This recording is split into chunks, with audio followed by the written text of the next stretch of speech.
ایک صاحب کہنے لگے میں بہت زیادہ، انہوں نے لکھا کہ میں بہت زیادہ ڈپریشن، ٹینشن اور ذہنی تناؤ میں مبتلا تھا، حتیٰ کہ ایک وقت آیا میں کمرے میں بند ہو گیا اور تھوڑی سی کوئی آواز بھی، حتیٰ کہ کلاک کی آواز بھی آتی تھی تو میرے دماغ کو چوٹ لگی، کلاک کی آواز میرے دماغ کو چوٹ لگی اور میں زندگی سے بے ساختہ تھی اور زندگی سے تھک گیا۔ تو کہا کسی نے مجھے آیت بتایا کہ یہ افاسب تم اذان والا عمل جو ہے تو کر، بہت زبردست لکھا ہوں، میں نے اس کو کیا، اس کو مجھے بڑا فائدہ ہوا اور آہستہ آہستہ میں ڈپریشن ٹینشن سے نکلا اور نکلا اور نکلا اور نکلتے نکلتے اب یہ عالم ہو گیا میرا کہ مجھ سے بڑا خوشحال بھی کوئی نہیں ہے اور مجھ سے بڑا پرسکون بھی کوئی نہیں، یہ دو لفظ لکھے اور باقی خوشحال ہوتے ہیں۔ روایات میں لکھا ہے صحابہ کرام آل رسول آل بیت کہ یہ زندگی کا ایک وظیفہ ہے، فرمایا جب بھی ہم کبھی سفر میں ہوتے غزوے میں ہیں اور ہم نے یہ آیت سورۃ المومنون کی آخری 4 آیات افحسبتم انما خلقناکم عبثا سے آخر یہ پڑھی، آخری 4 آیات یہ پڑھی، جب بھی ہم نے یہ پڑھی آخری 4 آیات تو اللہ پاک نے ہمیں بہت زیادہ مال دیا اور غنیمت دی۔ اور میں نے کئی لوگوں کو بتایا، ایک ساتھ میرے پاس آئے کیا لگا بیماریاں بھی ہیں اور بھوک بھی ہے، میں نے کہا اور کچھ کری تھوڑی چیز آپ نے کہا بیماریاں بھی ہیں اور بھوک بھی ہے، اور بھوک بھی انتہا کر کے یعنی کرائسس، غربت، تنگدستی، رزق کی کمی، مال کی کمی، یہ میرے پاس ہے۔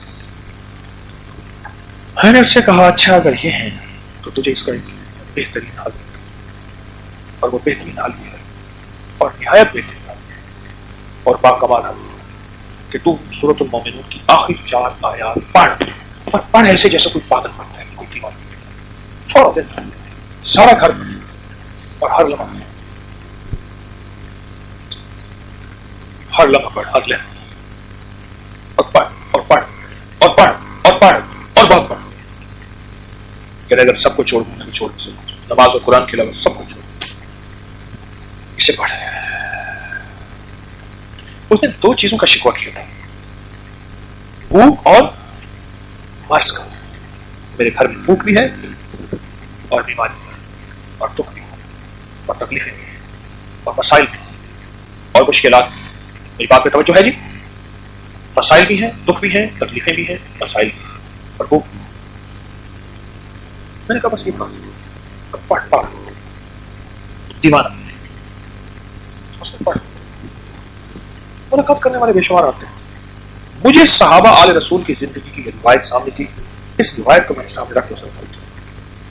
میں نے روایت پڑھی کہ جب بھی سفر میں ہم نے یہ آیت پڑھی ہمیں اللہ نے بہت رزق دیا، مال دیا، غنیمت دی۔ ایک روایت اور مجھے ملی حضرت عبداللہ بن مسعود رضی اللہ عنہ جس کے راوی ہیں، اور بعض روایات میں ہے کہ اس بندے کو یہ بیماری تھی اور بعض محدثین نے لکھا اس پہ جنات اور جادو تھا اور وہ مریض تھا اور انہوں نے پڑھ کے اس پہ دم کیا، اور بعض روایت میں اس کے کانوں میں دم کیا اور اٹھ کے بیٹھ گئے اور میرے آقا ساتھ ہم سفر تھے۔ میرے حضور نے پوچھا عبداللہ کیا پڑھا؟ یا رسول اللہ صلی اللہ علیہ وسلم میں نے سورۃ المومنون کی آخری 4 آیت پڑھ کے دم کی ہے۔ اب حضور میرے آقا نے فرمایا قسم ہے اس کے ذات کی، قسم ہے اس ذات کی جس کے قبضے میں محمد کی جان ہے صلی اللہ علیہ وسلم، اگر کوئی شخص یقین کے ساتھ بس یقین کے ساتھ